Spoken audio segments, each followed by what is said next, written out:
I still remember the exact moment I realized something was wrong. It wasn't dramatic, it wasn't obvious, it was just off. My wife Sarah had always been attentive, maybe even a little too much sometimes, but I'd chalked it up to her caring nature. We'd been married for 11 years, and I thought I knew every corner of her heart. I was wrong. It started about 6 months ago. I'd been dealing with stress at work. Nothing unusual, just the normal pressure of running a small construction business my father left me. Sarah noticed I wasn't sleeping well, tossing and turning most nights, waking up at 3 in the morning with my mind racing through project deadlines and payroll concerns. "You need to rest, David," she'd say, her hand gentle on my shoulder. "You're going to burn yourself out." Then she brought home the pills. Small, white, innocuous-looking things in an amber bottle with my name on the label. "I talked to Dr. Morrison," she explained. "He prescribed these to help you sleep, just until things calm down at work." I trusted her. Why wouldn't I? She was my wife, the mother of our 2 children, the woman who'd stood by me when my father died and I inherited a struggling business with more debt than assets. She'd been my rock, so I took the pills. Every night before bed, Sarah would bring me a glass of water and place the small white tablet in my palm. I'd swallow it, kiss her goodnight, and within 20 minutes, I'd be out cold. And I mean completely unconscious, the kind of sleep where you don't dream, don't move, don't even remember closing your eyes before suddenly it's morning. At first, I was grateful. I'd wake up feeling rested, ready to face the day. But then small things started nagging at me. I'd find my phone moved from where I left it on the nightstand.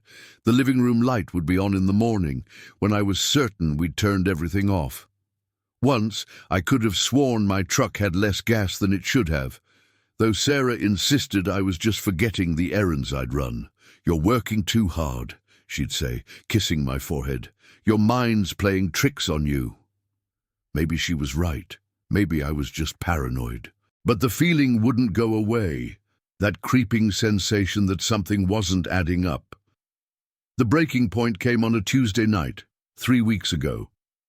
I was exhausted as usual, and Sarah handed me my pill with that same caring smile. But this time, as I brought it to my lips, I caught something in her expression. It was brief, barely a flicker, but I saw it. Anticipation. Not the gentle hope that I'd sleep well, but something else, something eager.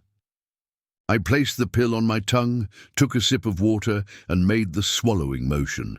But I didn't swallow. I kept it tucked in my cheek, hidden, waiting. "Good night, honey," Sarah said, stroking my hair as she always did. "Sweet dreams." I closed my eyes and regulated my breathing, pretending to drift off. My heart was pounding so hard I was sure she could hear it, but I kept still. After about 15 minutes, I felt her weight shift off the bed. I heard her footsteps padding softly across our bedroom floor, then out into the hallway. I waited another 5 minutes that felt like hours. Then I carefully got up, moving as silently as I could manage, and spat the pill into my palm.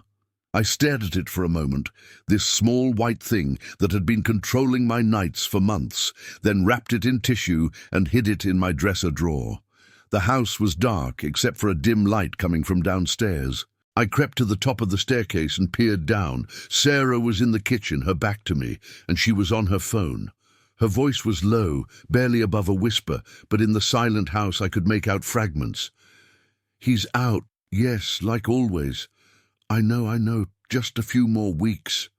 My blood ran cold. I retreated back to the bedroom and got into bed, my mind racing. Who was she talking to? What did she mean by "a few more weeks"?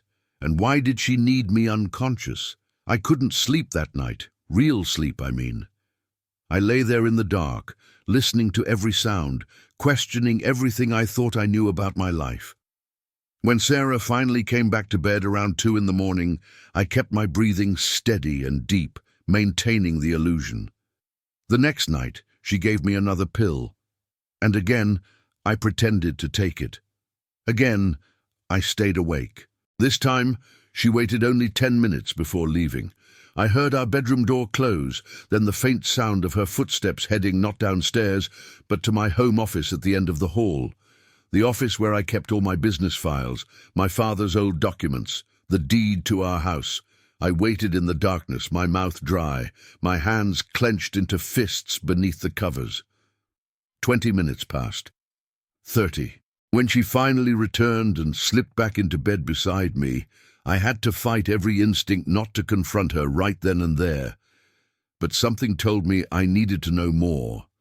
I needed to understand what I was dealing with before I revealed my hand. The following evening, before Sarah got home from her part-time job at the dental office, I did something I never thought I'd do. I went online and ordered 2 small security cameras, the kind that are motion-activated and record to a cloud server. They arrived 2 days later while Sarah was at work. I installed one in the living room, hidden inside a bookshelf behind a decorative plant, where it had a clear view of the front door and hallway. The second one I placed in my office, tucked behind some boxes on top of a filing cabinet. That night, when Sarah handed me my pill, I took it with a smile. "Thank you for taking care of me," I said, and I meant it to sound sincere. Her smile in return was radiant, loving, everything a devoted wife's smile should be. I tucked the pill in my cheek, waited until she thought I was asleep, then spit it out and hid it with the others I'd been collecting. Then I lay there in the dark, staring at the ceiling, waiting to see what my wife did when she thought I couldn't see her. Around midnight, she left the bedroom. I heard her go downstairs first, probably making that phone call she made every night.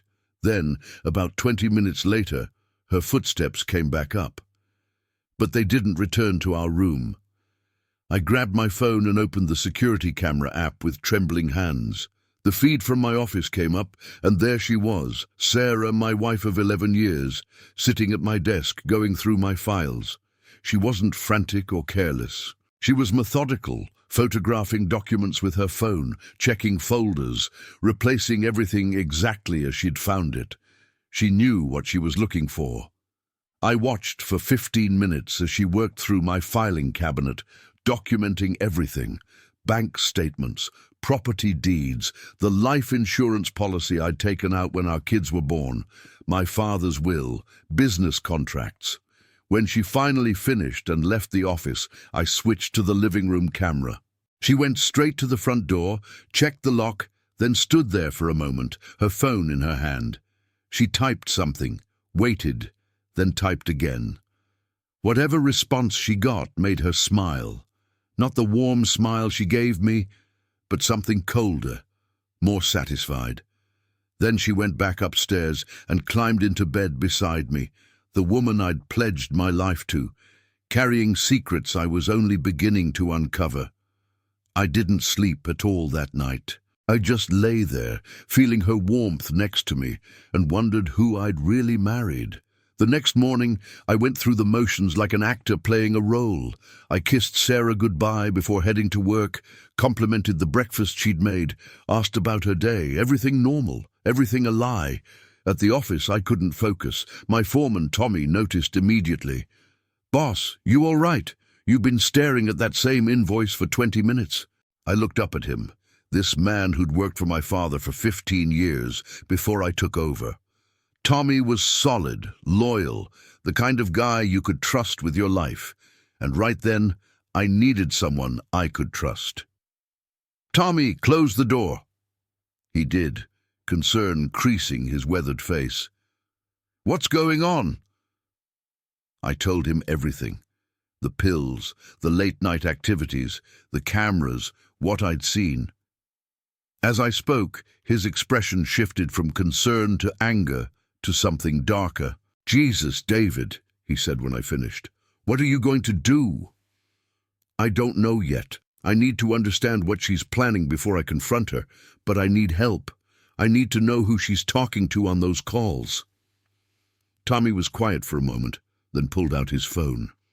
"My nephew works in IT security, specializes in digital forensics.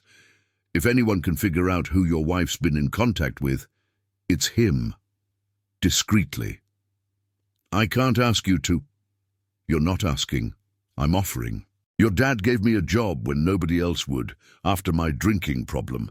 I owe him and I owe you. We're going to figure out what's happening here. That evening, Tommy's nephew, Marcus, came by my office after hours.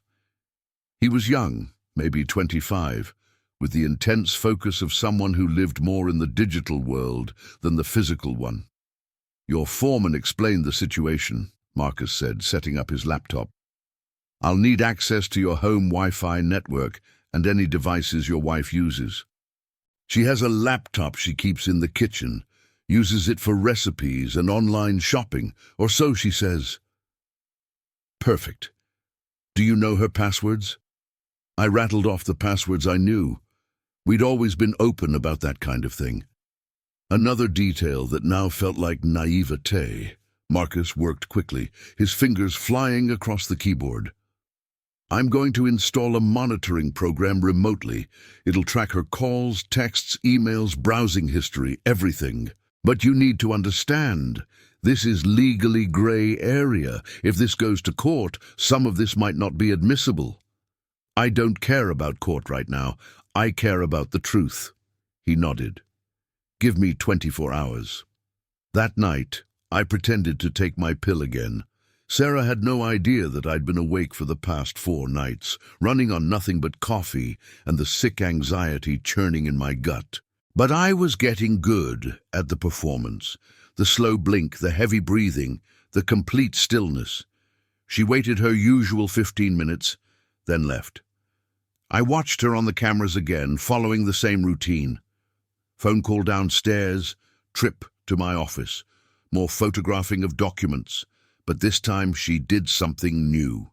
She went to the garage. I didn't have a camera there, so I had to move. Carefully, silently, I crept out of bed and down the hallway, staying in the shadows. Through the door to the garage, I could hear her voice, still low and cautious, but I was close enough now to make out actual words. Moving faster than we thought. Yes, I have copies of everything.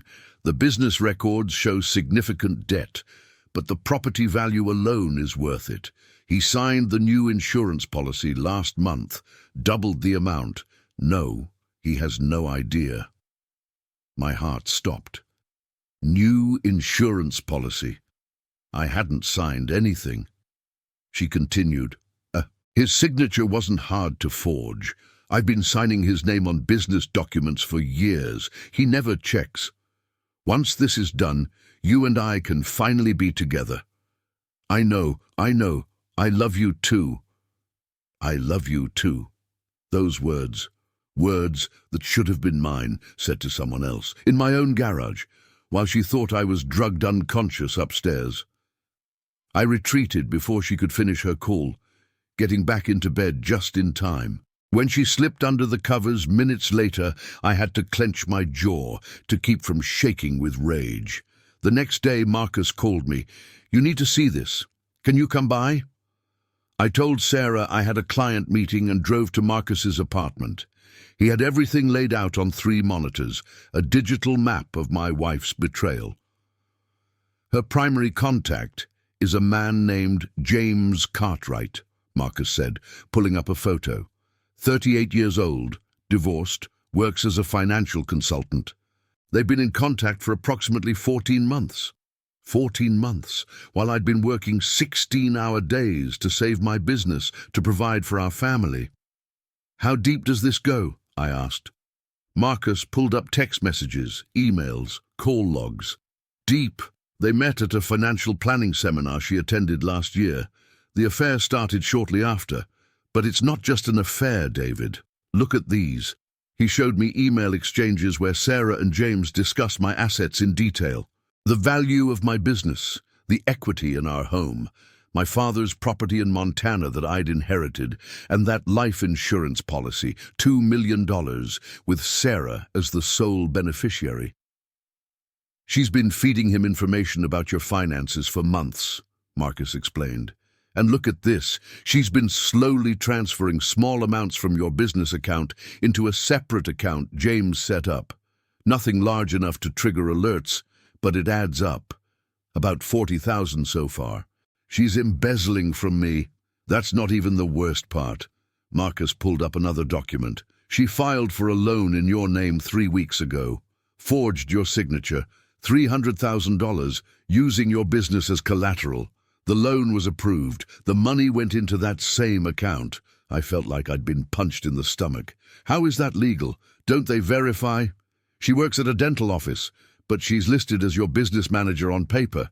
Has been for years. Remember when your dad died and you needed help with paperwork?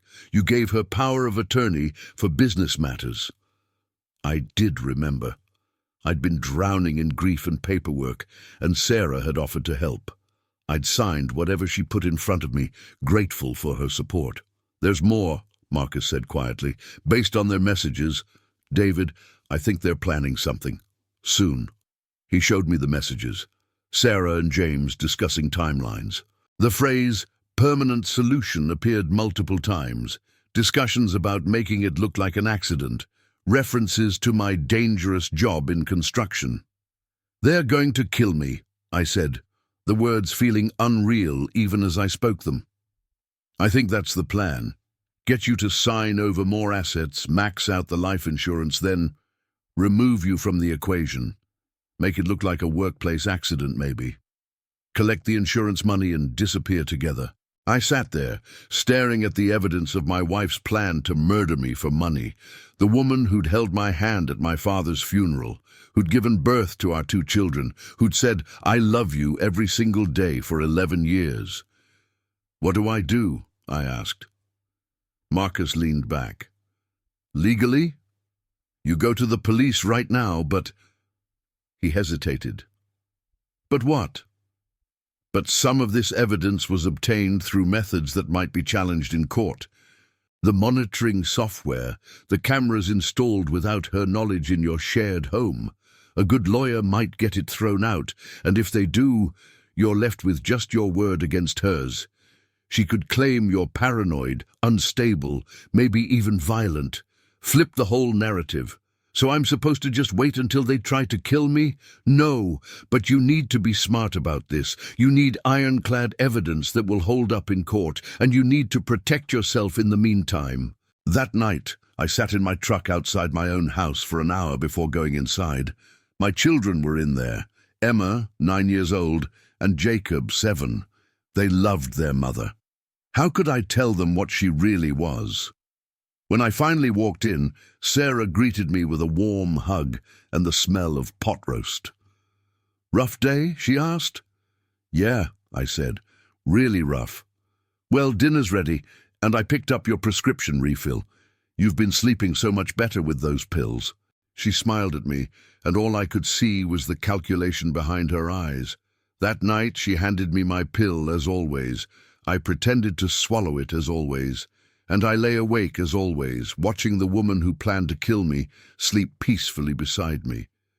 But now I had a plan of my own. The hardest part wasn't the fear or the anger. It was pretending everything was normal when my entire world had been revealed as a carefully constructed lie. I continued my routine. Fake swallowing the pills, watching the cameras, documenting everything, but I also started taking my own steps quietly, carefully. First, I called my lawyer, Richard Palmer, a man my father had trusted for 30 years. I didn't tell him everything over the phone, just that I needed to see him urgently about family matters.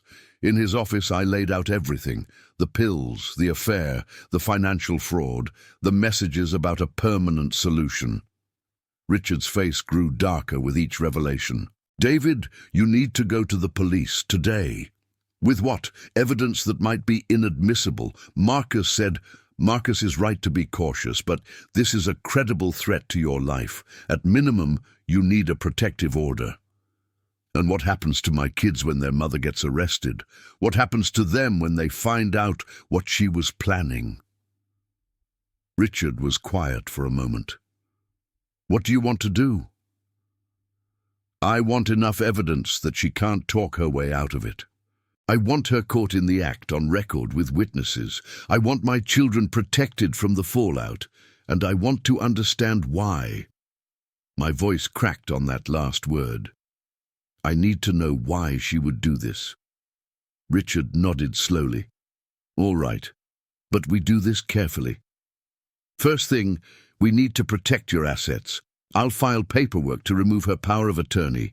We'll make it look routine, part of business restructuring. She won't know until it's done. Won't that tip her off? Possibly.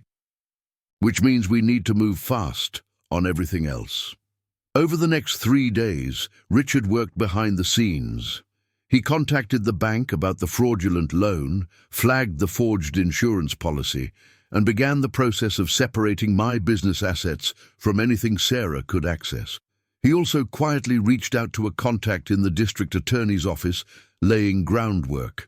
Meanwhile, I kept up my performance at home, but the strain was showing. You seem distant, Sarah said one evening as we sat on the couch watching TV. The kids were upstairs doing homework. Just work stress, I replied. Big project deadline coming up. She put her hand on my knee. You know you can talk to me about anything, right? I looked at her, really looked at her, tried to find some hint of the woman I'd married, some trace of genuine feeling. But all I saw was a stranger wearing my wife's face. I know, I lied. That night, James came to our house. I was upstairs, supposedly sleeping off my pill, when I heard a car pull into our driveway. Through the bedroom window, I watched a silver Mercedes park behind Sarah's car. A man got out, tall, fit, wearing an expensive suit. James Cartwright in the flesh.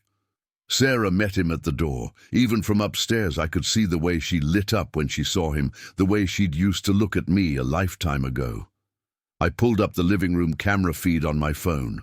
They were in my house, standing in my living room, and Sarah was kissing him. Not a quick peck, a deep, passionate kiss that made me want to put my fist through the wall. The kids? James asked when they broke apart. At my mother's for the night, Sarah said. I told David I was taking them over for dinner. He was practically unconscious before I left. They sat on my couch, and I watched them discuss my murder like they were planning a vacation. The loan money is in the offshore account, James said. Once the insurance pays out, we're looking at close to $3 million total. Enough to disappear completely. I was thinking Belize, maybe Costa Rica. What about the business? Sarah asked. It'll tank without him. Too much debt, too many complications, but we don't care about that. We just need him gone before the loan paperwork gets reviewed too closely. The bank's asking questions. Sarah's expression tightened. How long do we have? A week, maybe 2. We need to move soon. The construction site accident idea. Are you sure it'll work? James pulled out his phone and showed her something. I've been researching. Industrial accidents happen all the time in construction. A fall from scaffolding, equipment malfunction, something with the heavy machinery. His foreman has been with him for years. He'll be the first one to call it in, probably won't even think to question it. Tommy. They were planning to use Tommy's loyalty against him, knowing he'd try to help me if there was an accident, that his first instinct would be to save me, not suspect murder. When? Sarah asked. This Friday. There's a project in the industrial district, 4-story renovation. Perfect height for a fatal fall. I'll be there early, tamper with the safety equipment. You make sure he takes his pill that morning too. We need him groggy, a little off balance. Then nature takes its course. Friday. That was 4 days away. Sarah leaned into him. And you're sure this will work? There won't be an investigation. Workplace accidents rarely trigger deep investigations unless there's obvious foul play. They'll rule it accidental. The insurance will pay out and will be gone before anyone thinks to ask questions. They kissed again, and I had to turn away from the screen. I'd seen enough. I immediately called Richard. It was past midnight, but this couldn't wait. They're planning to kill me Friday, I said when he answered. "I have them on camera discussing it, every detail." "Send me the footage now. I'm calling the DA." "What about my kids? Richard, my kids can't see this. Emma and Jacob, they can't know their mother wanted to kill their father. David, your children's emotional well-being is important, but your actual life is at stake. We need to move now." He was right. I knew he was right. But the thought of my children's faces when they learned the truth made me feel sick. The next morning, I met with Richard and an assistant district attorney named Jennifer Walsh. I showed them everything. The camera footage, the financial records Marcus had uncovered, the forged documents, the text messages, all of it. Jennifer watched the video of Sarah and James planning my murder 3 times. "This is enough," she said finally. "More than enough. We can arrest them both today." "I want to catch them in the act," I said. Both Richard and Jennifer stared at me. "Absolutely not," Richard said. "David, they're planning to murder you. You're not using yourself as bait. If we arrest them now, they'll claim the video is fake, that I set them up because I'm paranoid or controlling or whatever story they spin. But if we catch them actually tampering with the safety equipment, if we have them on site trying to set up my murder, there's no defense. No way to explain it away." Jennifer shook her head. "It's too dangerous. What if something goes wrong? Then you'll have video evidence of them killing me, and they'll go to prison for the rest of their lives. But nothing's going to go wrong, because I won't be anywhere near that site. I'll wear a wire, act like I'm going about my normal routine, but I'll have police nearby the entire time. We catch them tampering with the equipment, you move in and arrest them. Clean, simple, undeniable." It took 3 hours of arguing, but eventually they agreed, with conditions. I'd wear a wire and a GPS tracker. Undercover officers would be positioned around the construction site. Tommy would be informed and would help coordinate. And at the first sign of actual danger, they'd move in whether we had them on camera tampering or not. "Your life is not worth a conviction," Jennifer said firmly. "We clear on that?" Clear. I went home that afternoon to find Sarah baking cookies with the kids. Jacob ran up to me, covered in flour, grinning. "Daddy, we're making chocolate chip." I scooped him up, held him tight. "That's great, buddy." Emma was more reserved, watching me with those sharp 9-year-old eyes that seemed to see everything. "You okay, Dad?" "Yes, sweetheart, just tired." Sarah smiled at me over the mixing bowl, and I smiled back, both of us performing our roles perfectly. That night, she gave me my pill as usual. I fake-swallowed it as usual. But instead of lying awake wondering what she was doing, I lay awake thinking about Friday. 4 more days of this lie. 4 more days of pretending I didn't know my wife wanted me dead. 4 more days until the truth came out and destroyed our family forever. Wednesday and Thursday passed in a blur of preparation and dread. The police finalized their plan. Tommy readied the construction site, making sure everything looked normal while knowing what was really going to happen.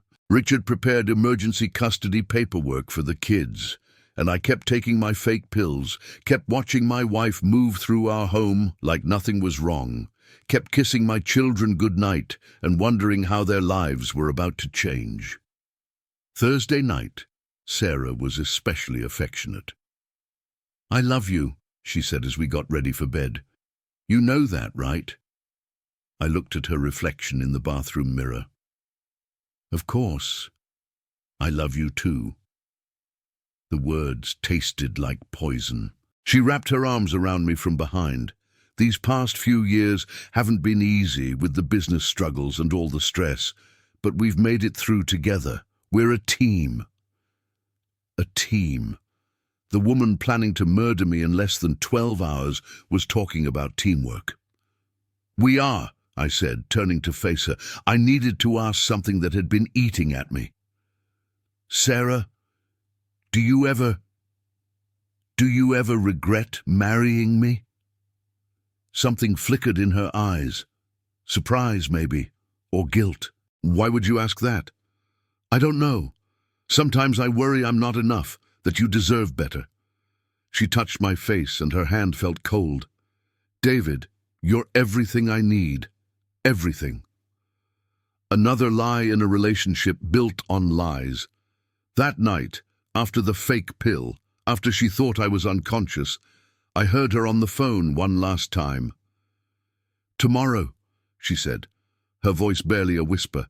"By tomorrow night, this will all be over. I know it's been hard, but we're so close. I love you. See you in the morning." See you in the morning. James would be at the construction site before dawn, setting his trap. I didn't sleep at all that night, just lay there in the darkness, thinking about everything that had led to this moment.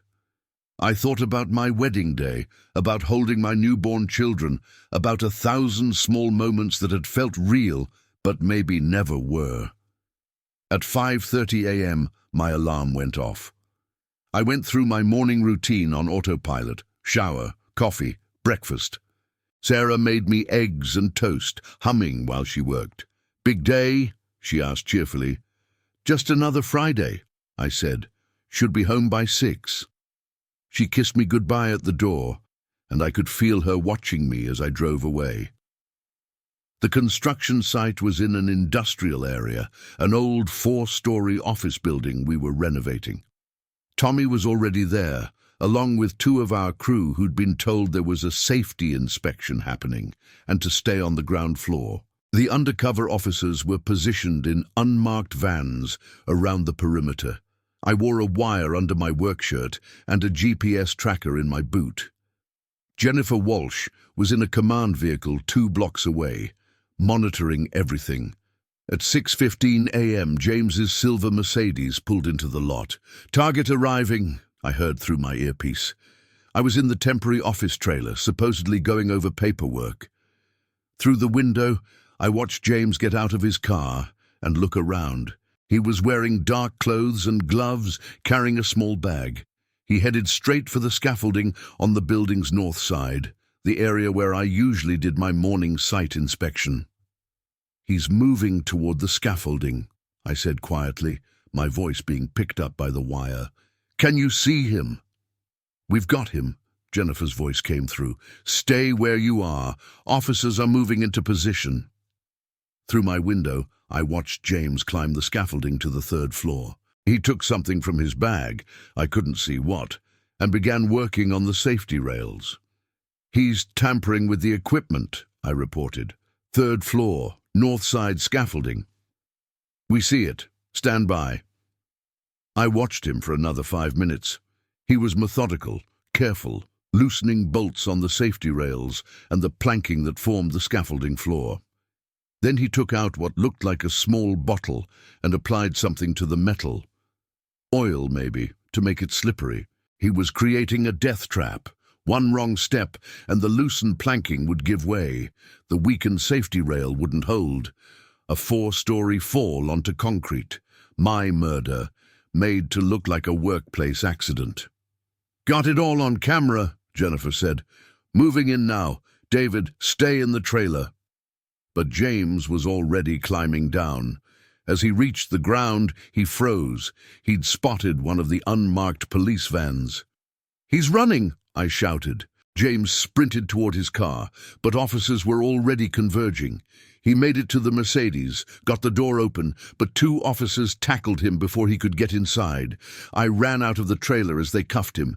He was shouting, trying to fight, but it was over. "You can't arrest me! I haven't done anything!" "You tampered with safety equipment with intent to commit murder," one officer said. "We've got it all on video." James's face went white. He looked at me, standing there watching, and realization dawned. "You knew. You've been awake," she said. "She said I'd be unconscious. I know. I've been awake for weeks." They loaded him into a police car, still protesting. Jennifer approached me. "Good work. Now we pick up your wife." My wife.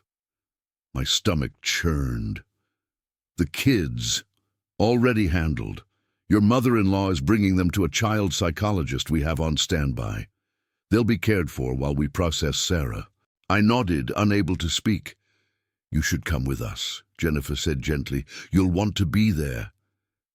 The drive to my house felt surreal. 2 police cars, Jennifer's SUV, and me following in my truck. When we pulled up, Sarah's car was in the driveway. She was home, probably thinking everything had gone according to plan. I stayed in my truck as the officers approached the door. I couldn't watch this part, but I could hear it. Through the wire I was still wearing, I heard them knock. Heard Sarah answer, cheerful and unsuspecting.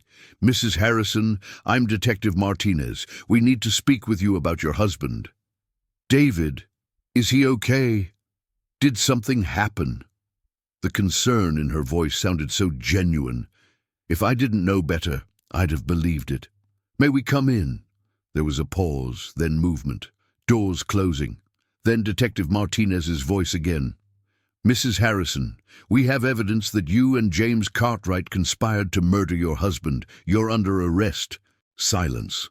Then Sarah's voice, high and panicked. "What? No, that's insane. David, where's David? Is he hurt?" "Your husband is fine, Mrs. Harrison. He's been aware of your plans for some time." Another pause. Then, in a completely different tone, cold and flat, "I want a lawyer." Just like that, the act dropped. No more concerned wife, just a woman who'd been caught. I sat in my truck, hands shaking on the steering wheel as they brought her out in handcuffs. She saw me and stopped, staring. For a moment, neither of us moved. Then she smiled, a bitter, terrible smile. "How long?" "Long enough," I said. "The pills?" "Never swallowed them." She laughed, actually laughed. "Clever. I underestimated you. That's not a mistake I'll make again." "There won't be an again, Sarah. It's over." They put her in the police car, and she didn't look back. Jennifer came over to my truck. "Are you okay?" Was I okay?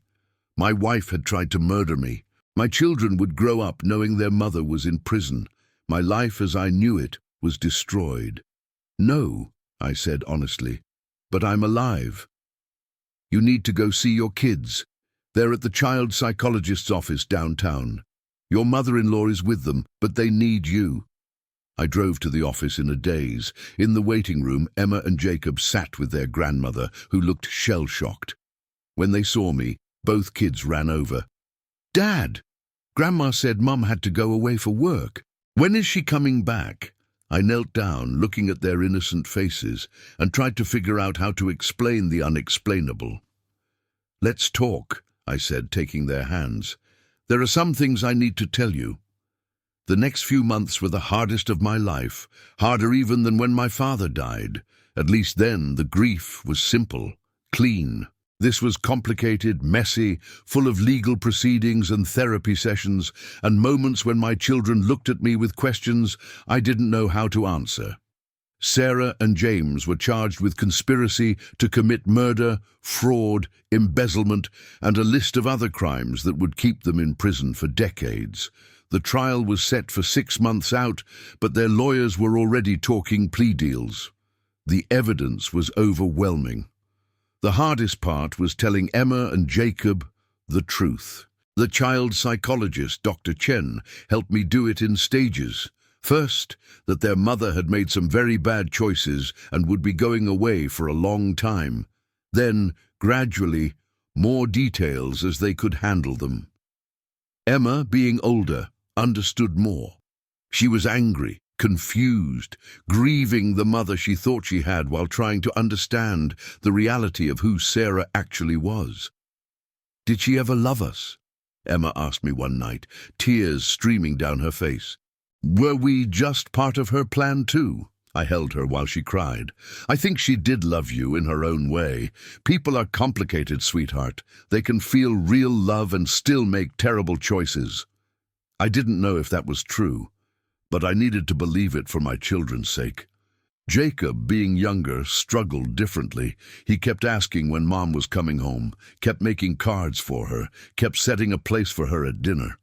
It broke my heart every single time. "Mom's not coming back, buddy," I tell him gently, "but Dad's here. I'm always going to be here." The financial damage was extensive. The fraudulent loan had put my business in jeopardy, and while Richard managed to get most of the money back through civil proceedings, The company I'd inherited from my father teetered on the edge of bankruptcy for months. Tommy kept things running while I dealt with everything else. "Your dad would have done the same for me," he said when I tried to thank him. "Family takes care of family." But 3 months after Sarah's arrest, something happened that I didn't expect, something that would change everything again. I was at the office late one evening going through invoices when my phone rang. Unknown number. I almost didn't answer. "Mr. Harrison, this is Detective Martinez. We need to talk." My stomach dropped. "Is something wrong? Did Sarah—" "No, nothing like that. But something's come up in the investigation. Can you come down to the station?" An hour later, I was sitting across from Detective Martinez and Jennifer Walsh in an interrogation room. They both looked uncomfortable. "David, we've been going through Sarah and James's communications more thoroughly," Jennifer said, "and we found something. Something we need you to see." She slid a folder across the table. Inside were printed emails, text messages, phone records, all between Sarah and someone else, not James. "Who is this?" I asked, looking at the unfamiliar number. "That's what we need to talk to you about," Martinez said. "The person Sarah was communicating with, it's your brother." The room spun. "My brother? I don't have a brother. I'm an only child." Jennifer and Martinez exchanged glances. "David, according to these communications and some records we've uncovered, your father had another son, from a relationship before he married your mother. The son's name is Michael Harrison. He's 39 years old." I stared at them, unable to process what I was hearing. "That's impossible. My father would have told me." "We don't think he knew," Martinez said gently. "The mother never told him, but Michael found out about 5 years ago when his mother was dying. She told him everything, about your father, about the business, about the inheritance, and Michael, he wasn't happy about it." Jennifer pulled out more documents. "Michael contacted Sarah 2 years ago. Not James, that came later. Michael was the one who initially got into Sarah's head about your assets. He's the one who suggested the plan." "Why? What does he want?" "Everything your father left you, the business, the property in Montana, all of it. In Michael's mind, he's the older son who was denied his birthright, and he wanted it back." I read through the messages. They started innocuously, Michael introducing himself to Sarah through social media, claiming to be a long-lost relative doing genealogy research. Then, the conversations got more personal, more poisonous. "Your husband inherited everything that should have been split between us. My father never knew I existed, but his money, his business, half of it should be mine. And Sarah had eaten it up. Maybe because she was already unhappy. Maybe because greed found a willing partner. But message by message, Michael had planted seeds. James came later," Jennifer explained. "Sarah met him on her own, started the affair. But Michael was always in the background, guiding her, encouraging her. He's the one who suggested the life insurance fraud, the murder plan, all of it." "Where is he?" I asked, my voice cold. "That's the problem. We don't know. He's been off the grid since Sarah's arrest. We've got warrants out, but he's smart, careful. He knew we'd eventually find the connection. I drove home in a daze. A brother. I had a brother who wanted me dead. When I walked in, Linda was there with the kids. She took one look at my face and knew something was wrong. 'Kids, go upstairs and get ready for bed,' she said. 'I'll be up in a minute.' Once they were gone, I told her everything. She listened in silence, her face growing paler. 'My God, David, your father. He never knew.' 'Apparently not. Michael's mother never told him.' 'And this man, he's still out there?' I nodded. 'Police are looking for him, but—' The lights went out, all of them simultaneously. The house plunged into darkness. 'Stay here,' I whispered to Linda, pulling out my phone. No signal. The cell tower must be down, or someone was blocking it. I heard footsteps upstairs. The kids. 'Emma, Jacob, stay in your room and lock the door.' More footsteps, but these were outside. on the porch, slow, deliberate. Then a voice, muffled through the door. "Hello, little brother." Michael. I grabbed a baseball bat from the hall closet, positioned myself between the door and the stairs. Linda had already run up to the kids. "The police are on their way," I called out, though I had no idea if that was true. "No, they're not. No signal, no landline. I made sure of that." A pause. "I just want to talk, David. Face to face, brother to brother.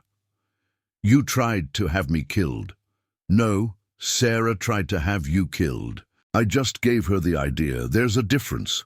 The door handle rattled, locked, but that wouldn't stop him for long. "You took everything from me," Michael continued. "Our father's business, his property, his name. You got to grow up with him, and I got nothing. Do you know what that's like? Knowing your father was out there, successful, happy, with another son, and he had no idea you existed. That's not my fault. No, but you benefited from it, and now it's time to make things right." Glass shattered. The kitchen window. He was coming in. I ran upstairs, locked myself in Emma's room with Linda and the kids. Both children were terrified, clinging to their grandmother. "Call 911, I told Linda, handing her my phone even though I knew it wouldn't work. Footsteps in the hallway. Slow, measured, he was taking his time. "You can't hide forever, David," Michael called out. "This is my family's house, my inheritance. You're just a squatter." I looked around the room frantically. Window. Too high to jump with the kids, closet nowhere to run. We were trapped. The door handle rattled. "Come on, brother, let's talk this out. Family should stick together." Then I heard something else. Sirens. Distant but getting closer. Michael heard them too. Damn it! The footsteps retreated fast now. More glass breaking, then silence except for the sirens getting louder. I waited until I saw the flashing lights through the window before opening the door. Police swarmed the house. Michael was gone, disappeared into the night. But he'd left something behind. On the hallway wall, written in what looked like red paint. "This isn't over, brother." The police put us in protective custody that night. A safe house on the other side of town, with round-the-clock security.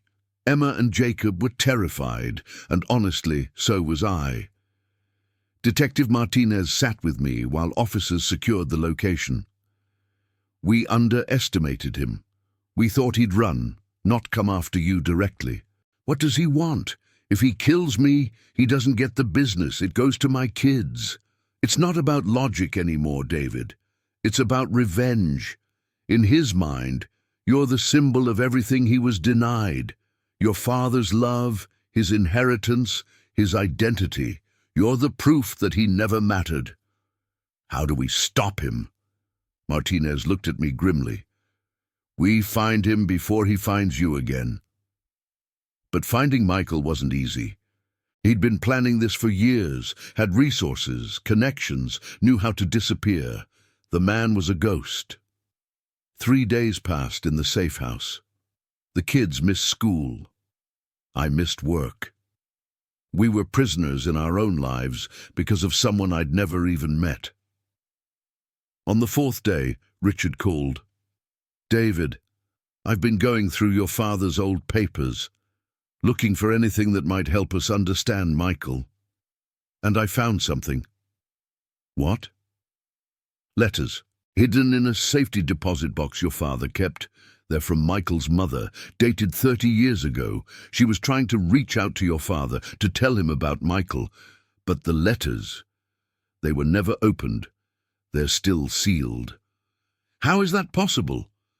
"I think someone intercepted them.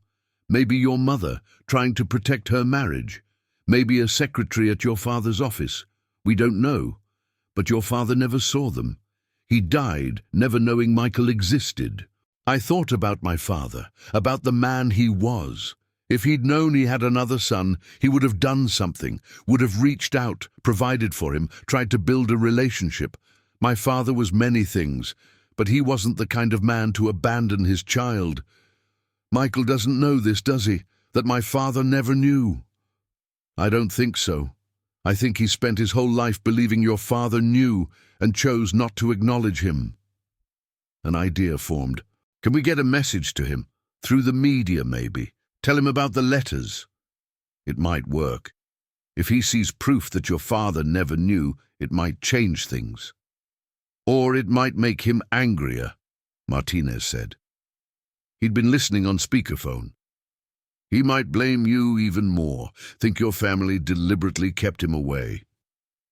It's a risk, I admitted. But what other choice do we have?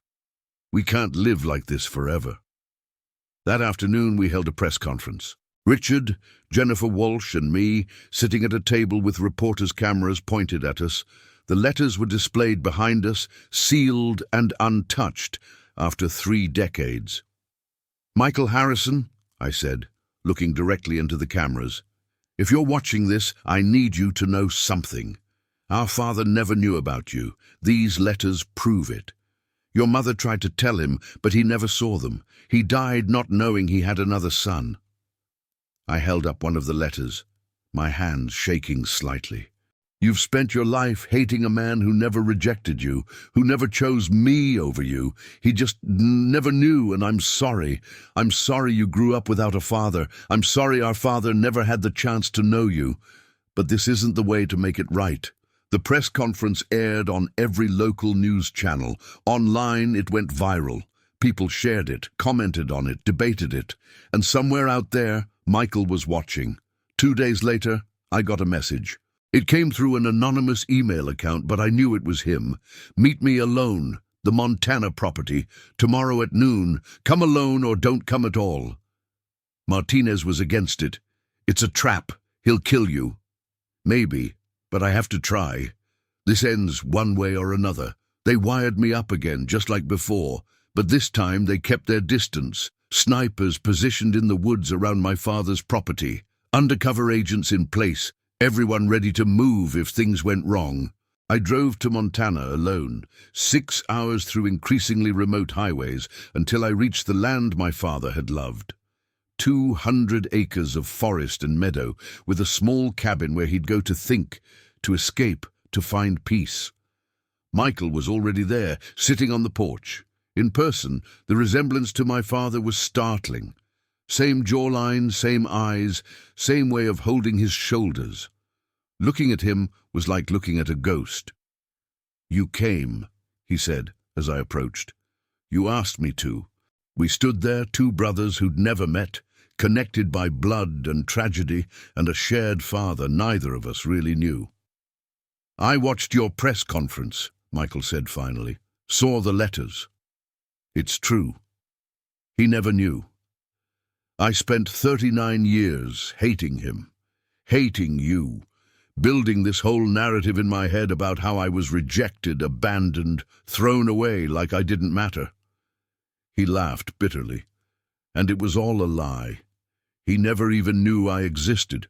He would have wanted to know you, I said. If he'd known, he would have been part of your life.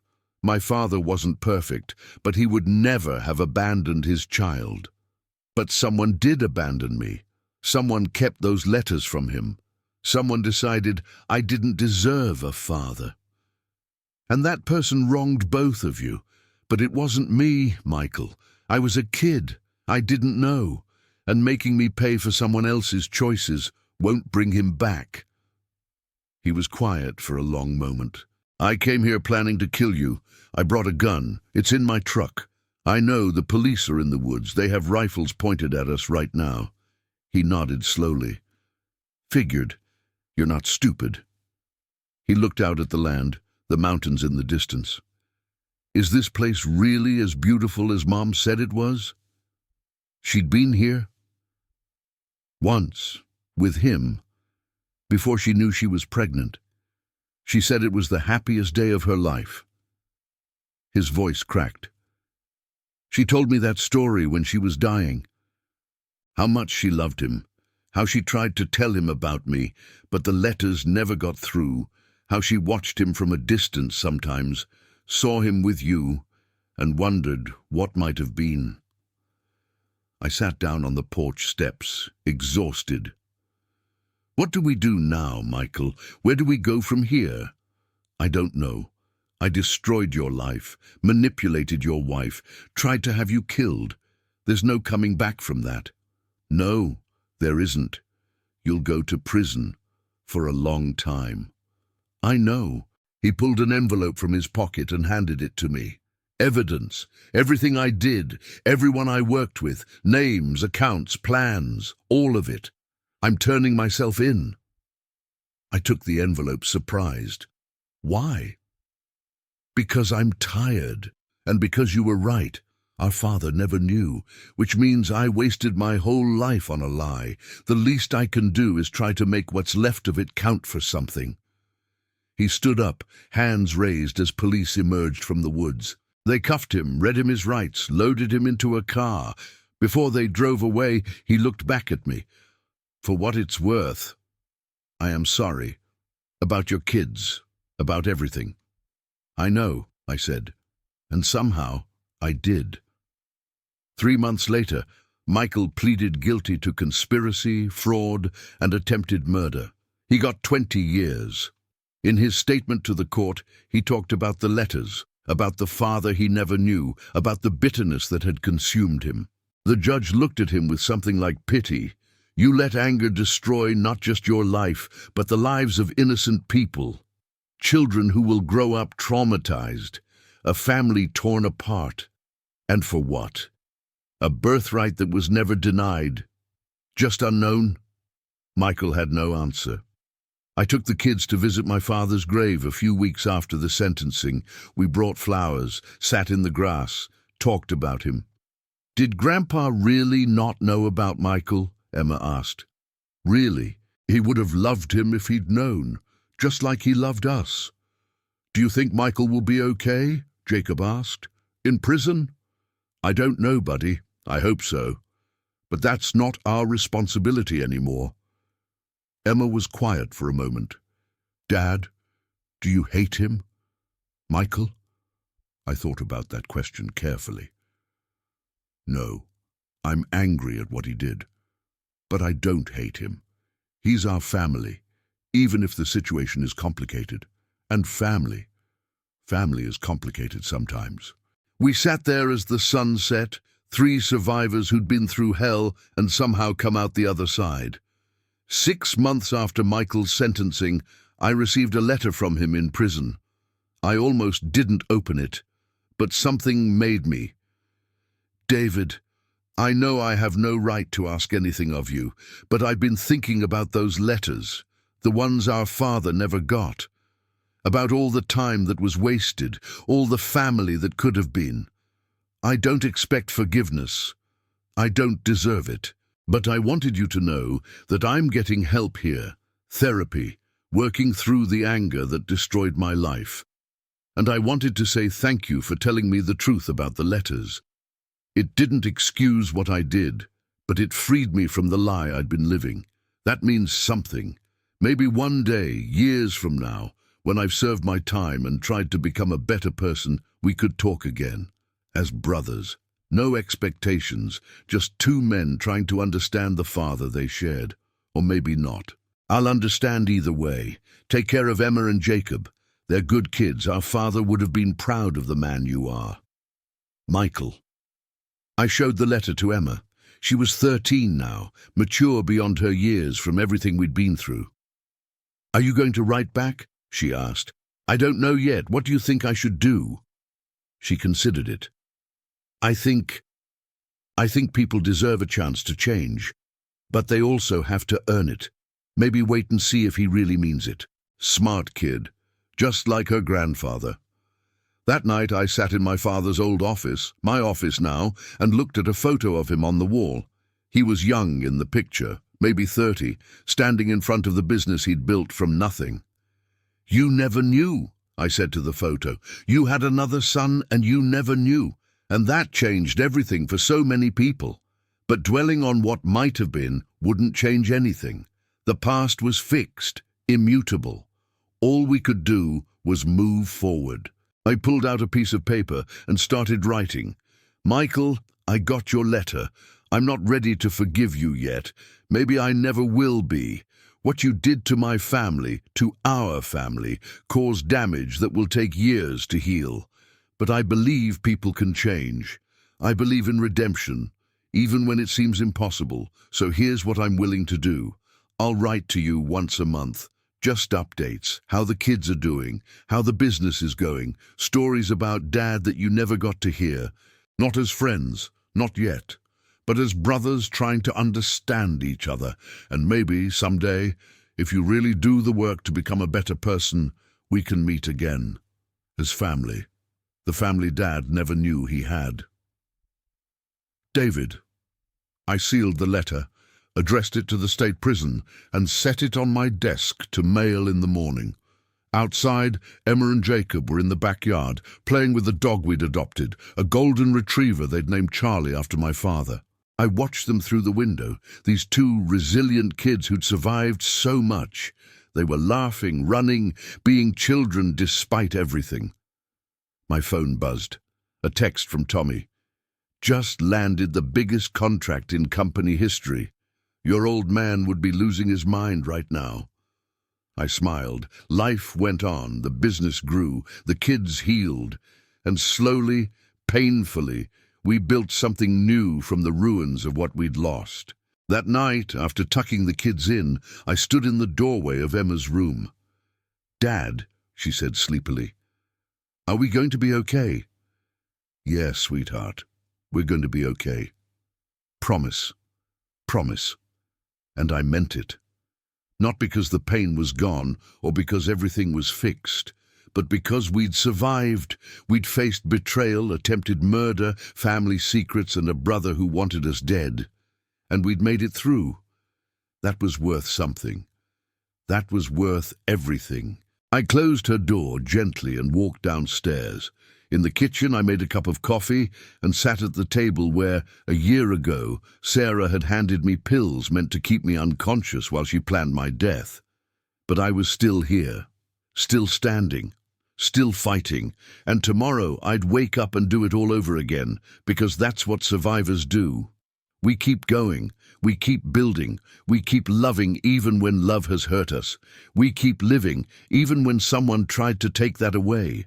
The house was quiet, peaceful. My children slept safely upstairs. The business my father built was thriving. And somewhere, a brother I never knew existed was trying to become someone worthy of the Harrison name. It wasn't the family I thought I had. It wasn't the life I'd planned, but it was mine, and I was going to protect it with everything I had, because that's what my father would have done. That's what he taught me. In the years we had together. Family is everything, even when it's broken, even when it hurts, especially then.